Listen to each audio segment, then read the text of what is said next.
Hey, I'm Emma Shorty from schoolofscratch.com, and in this video I'll teach you how to do the Twiddle fader technique, which can be used to create the 2-click flare, which sounds like this.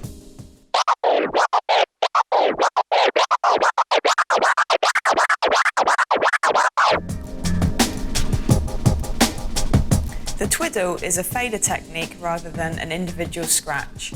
It is simply a 2-finger crab which uses the middle and index fingers to snap the sound off and on. If you can already do the crab, you will most likely be able to do the Twiddle.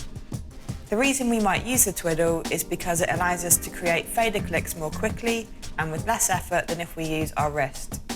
The middle and index fingers slide across the fader alternately and snap it closed, whilst the thumb acts like a spring to open it again, cutting the sound off and on sharply. I recommend practicing it without the jog wheel movements first of all. Start with the fader open, pushed in slightly using your thumb. Next, perform the crab technique with your middle and index fingers, so each of those fingers close the fader and bounce it off your thumb, which acts like a spring to open it again.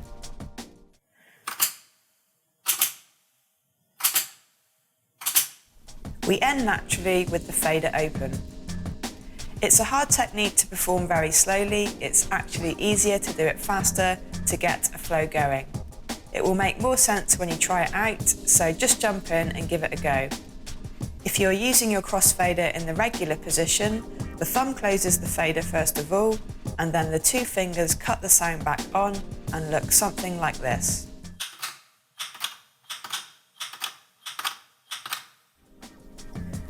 Once you have the basic idea of the fader clicks, the next step is to try it out with a sample and jog wheel hand movements to create some sounds.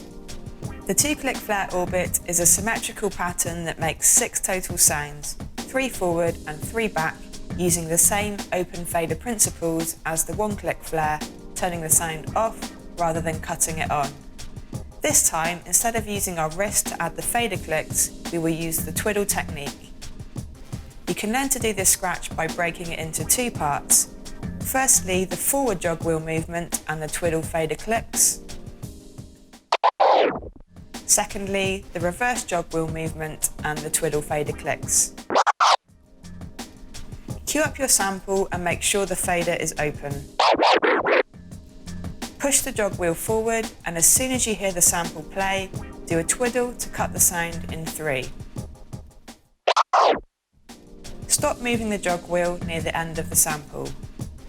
Next, we will do exactly the same fader technique over the reverse jog wheel movement.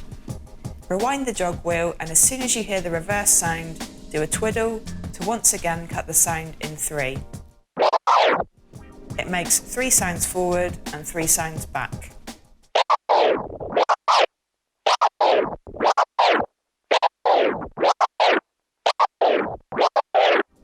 Place your focus on executing the Twiddle over the baby scratch jog wheel movements. Once you are starting to create 3 clean sounds consistently, you can start to link up both forward and reverse movements in a continuous looping motion.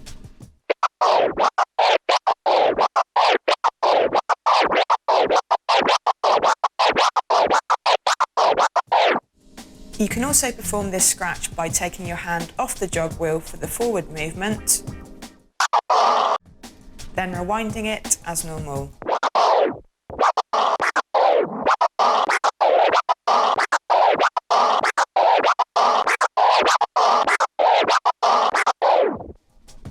Try both methods so you have different options available. You will probably find that the Twiddle allows you to create clicks more quickly and more effortlessly than with the wrist style, which means that your 2-click flares will automatically become faster and with less effort. The Twiddle creates a different sound than the wrist style, and there is definitely a place for using both at different times in your freestyles. Try using Twiddles using different samples, and bear in mind that if the sample is shorter in length, you need to be quicker with your fader hand.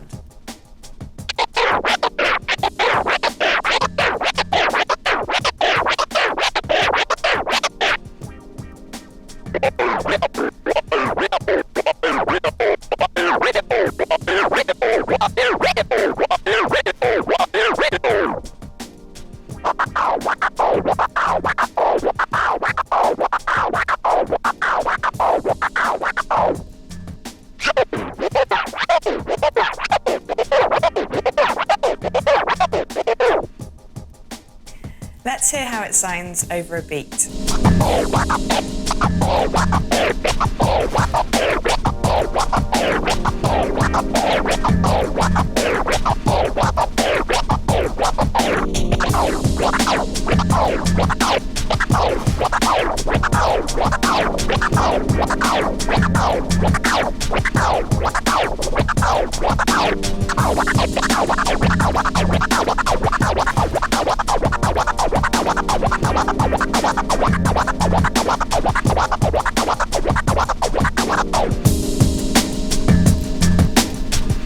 Now let's practice together over a beat. I'll perform 2-click flares using the twiddle for 4 bars, then leave a gap for you to reply for 4 bars.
Up the twiddle.